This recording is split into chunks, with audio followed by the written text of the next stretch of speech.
วันแห่งการเป็นมาเจิ้งหือก็ถึงมาวันที่1เดือนเมษกูปีในกอบสั่งแลกูเมืองจะเฮ็ดวันแห่งการ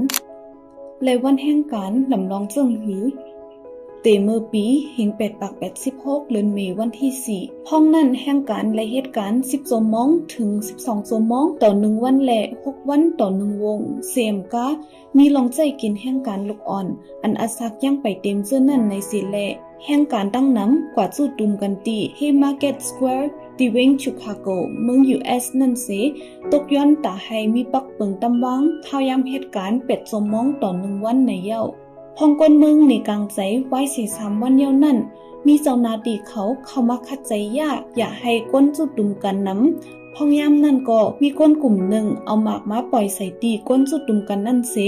เฮ็ดให้ไฟไหม้แลมีเจ้าหน้าที่เลยตายกว่า7ก็กวนเมือง4ก็แลเลยมาเจ็บตั้งน้ำเมื่อปีเฮง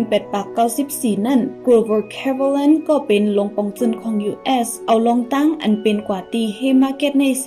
เลยลงลายมือว่าเป็นวันลือการลมฟ้าในเย้าไว้หลังมาตีเฮมาร์เก็ตนั่นถูกแต่ตั้งเป็น National Historic Landmark เมื่อปีเฮง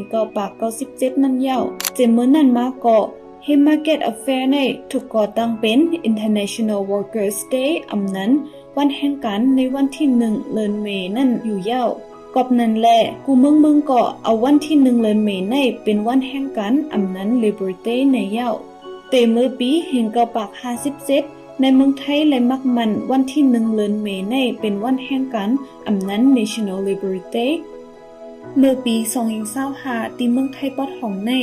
มีก้นหมอก3 ปักปลายคุมหมู่กูจุ้นมาส้นตุ่มกันตีตาแพ้เวงเก้งใหม่เสมาตกย้อนในกลางใจต่อลงปองจุนไทยให้มีปักเปิงไม้มีห่มน้ำปันแห่งการให้แห่งการเข้าถึงไหลปื้นทานสุนไหลสุนเป็นก้นและไหลเงินกาแห้งผิงเป็นกันในเกตยิงซ้ายเจอไหนเย้าหรือเสนั่นเลยจัดเฮ็ดป้าปังไตเต้นมองใจจ้อมกุกก็อันไหลลูกหายตายกว่าในเมืองไทยและเมืองมานเลยเพศสภาวะแผ่นดินไหวเมื่อเดือนมัชวันที่28ปี2025นั่นในเย้า